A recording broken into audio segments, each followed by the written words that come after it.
So I'm carrying on with the lectures on Walzer, and we are still in Just and Unjust Wars, Part 1, The Moral Reality of War, chapters 1 to 3. And this video, I'm talking about Chapter 1, which is against realism. And again, there's a lot going on in all of these chapters. So I'm just kind of giving you an idea of what I think Walzer is after here. Okay, so against realism. So clearly he wants to be countering this notion of realism when it comes to war. And what's realism when it comes to war? Well, I've got a few videos on that. You can have a look at it. But keep in mind, realism comes in different forms, right? So it's instead of thinking of it as a species, realism is a genus.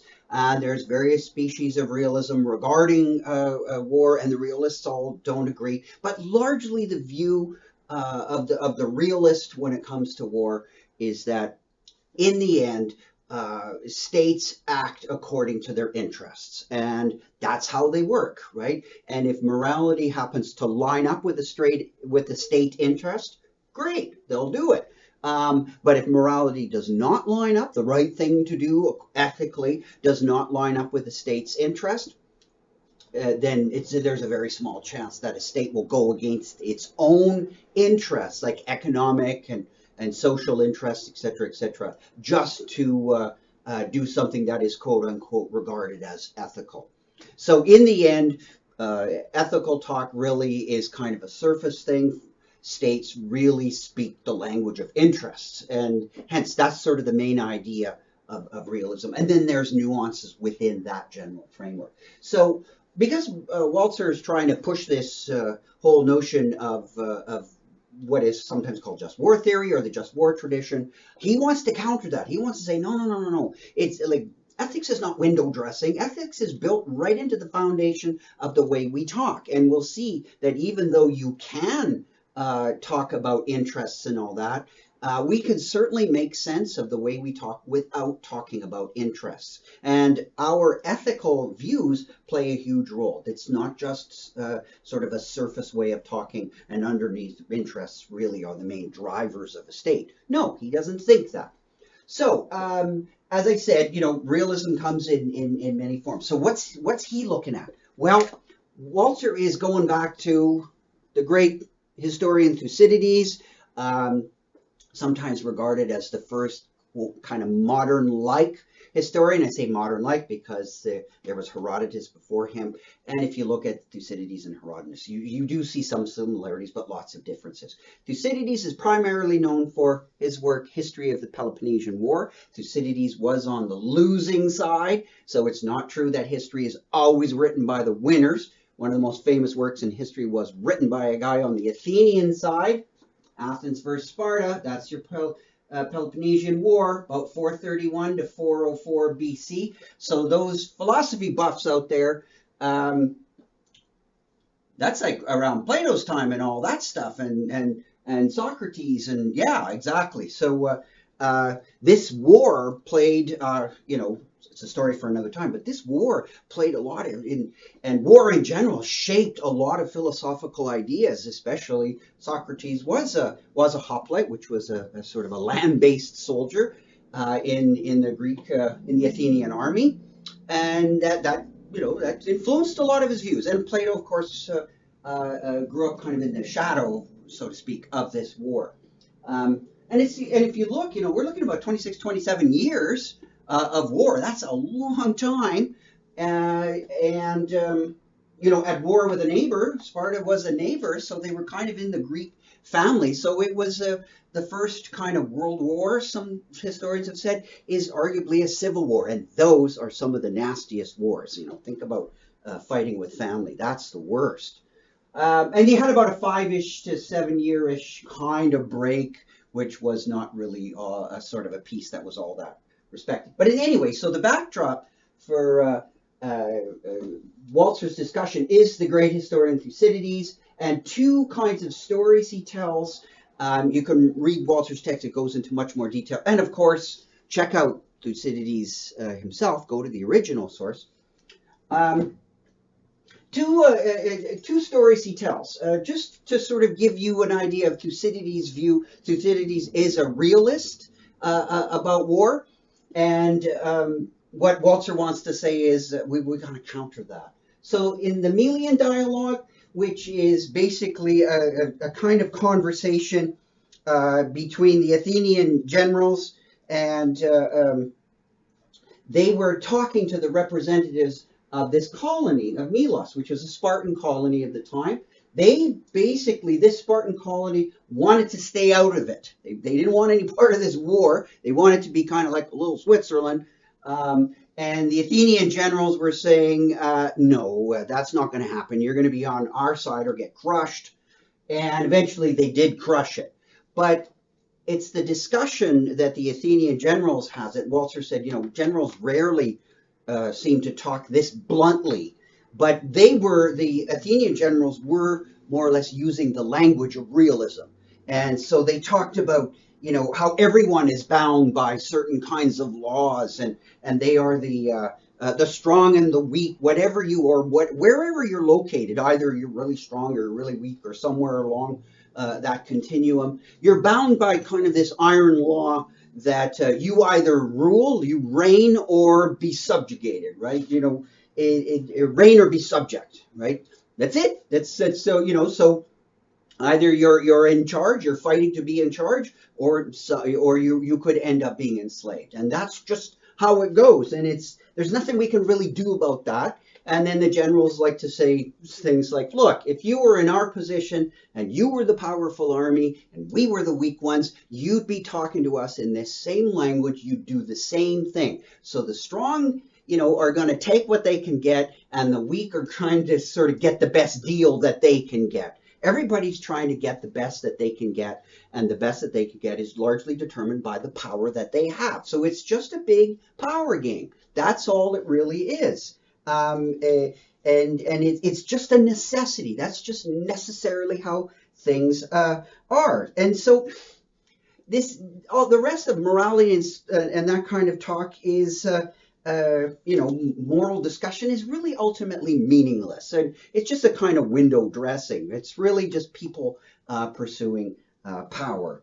And the Melians, they didn't buy this, right? They held out, and eventually their story is a sad one. As I said, you can read the details, but they lost. They got crushed, and there was a slaughter, and it doesn't end well for them. So what's kind of the point here? Well, if it's true, think about this. If it's really the case that this is true, like inter arma silent leges, like in the times of war and arms, law is silent, like moral laws and all that stuff.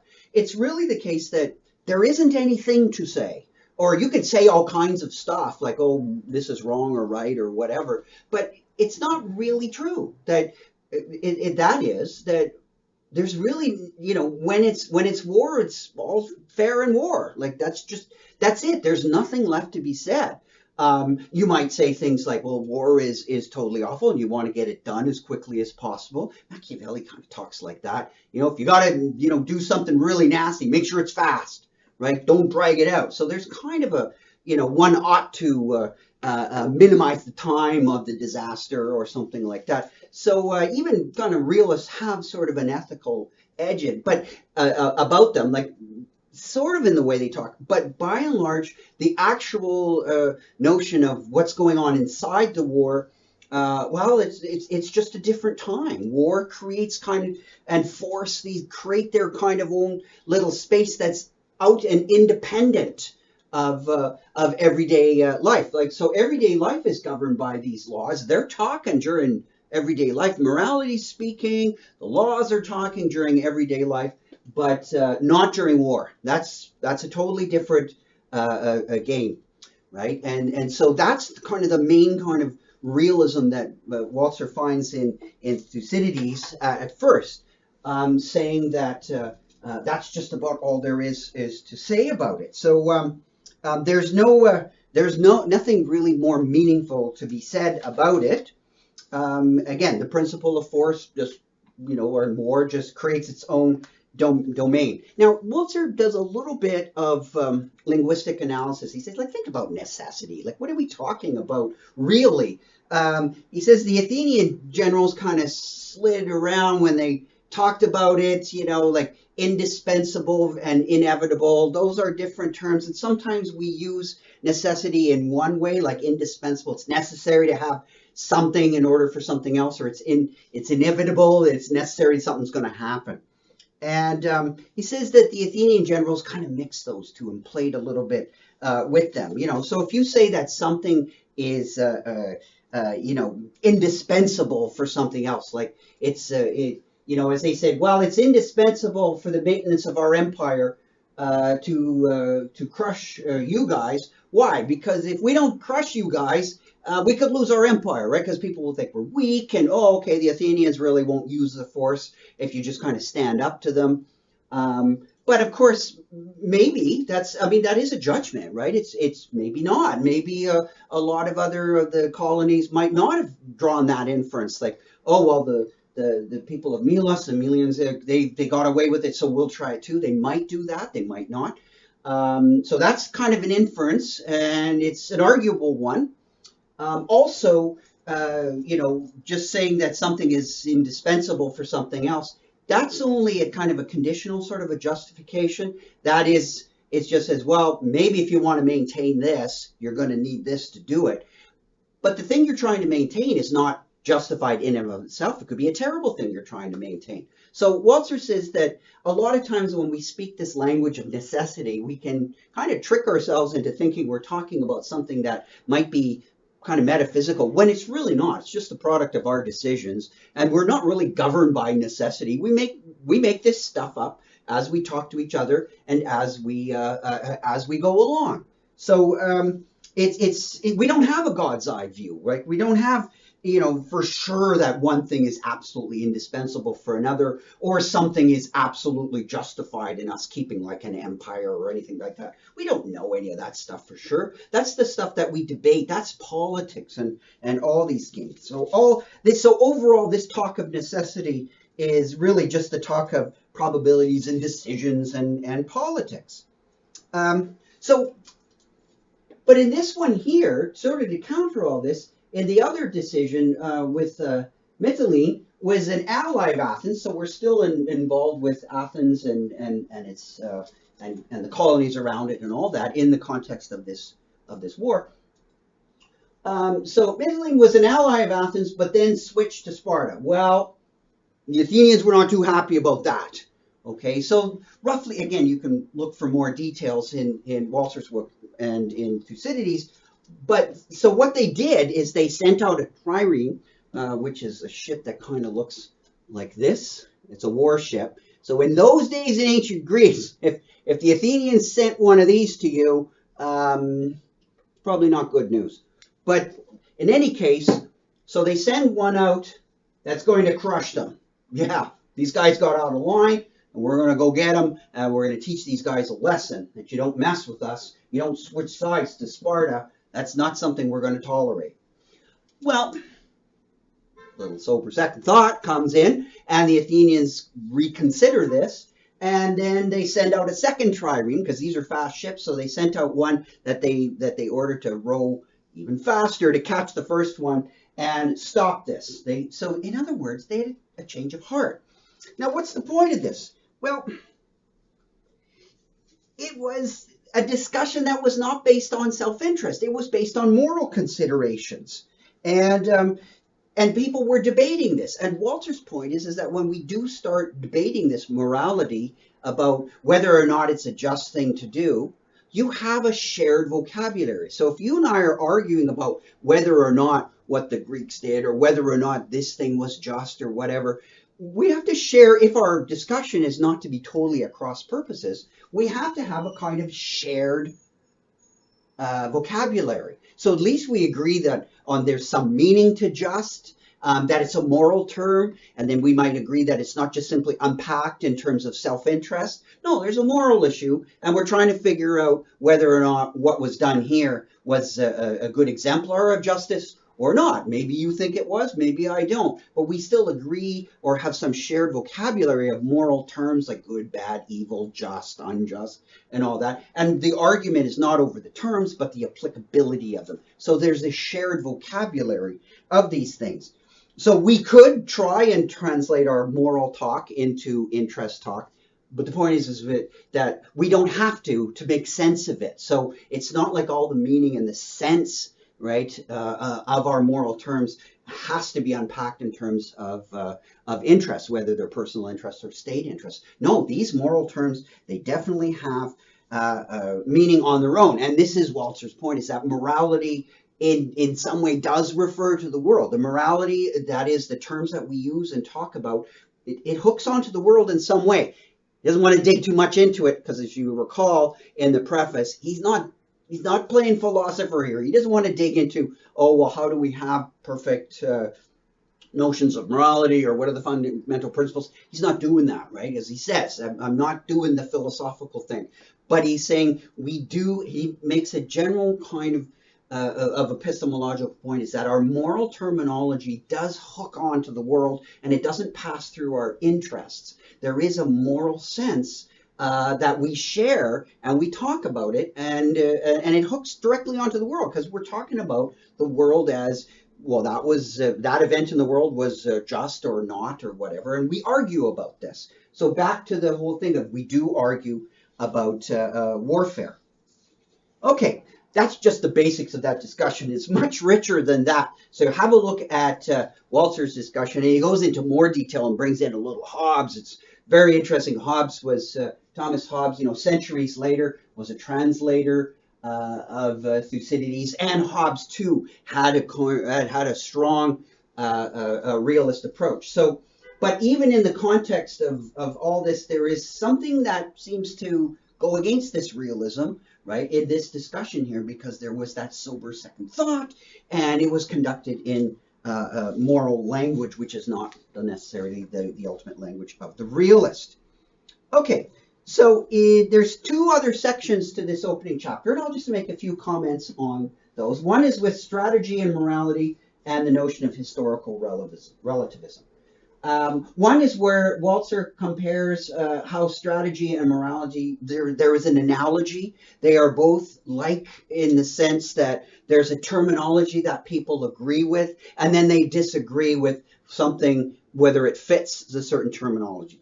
So, like, as I said, there's a shared terminology in morality, so we will agree, that there is a sense to the term. There's a meaning to a term like justice or evil or goodness or whatever. Those things will have sense. They will have meaning for us. And then we will argue about whether or not that was actually done, right? Did that person act in a just way? We'll argue about that. But we're not arguing about, quote unquote, the meaning of justice, or whether or not justice is possible or whatever. We've got that shared vocabulary. Same thing with strategy. It's like that too. There will be strategists will agree on certain terms, like, entrapment or flanking, or all kinds of maneuvers and strategies and tactics.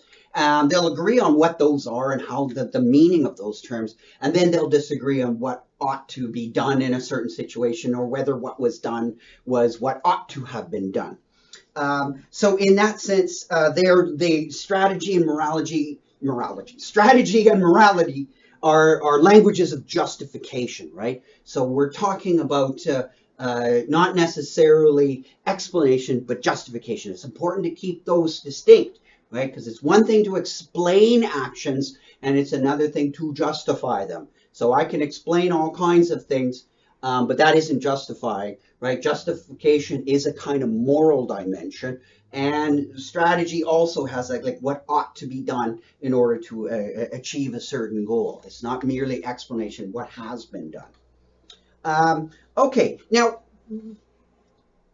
Walzer, on about page 15 of this chapter, he echoes Clausewitz, great 19th century Prussian thinker, that wars don't just break out. Like that's a myth. There's a story to be told, and lots of sociologists and political scientists, right? This is quite common now, Like wars are things that arguably could even be predicted. You could get a good idea of when wars are going to break out, and it's not unreasonable to try and lay these arguments for how wars break out. But they don't just break out. They don't just come out of nowhere. And he says that's a myth. War is basically a human action. It's purposive. It's premeditated. So there is a notion of of how humans plan these things.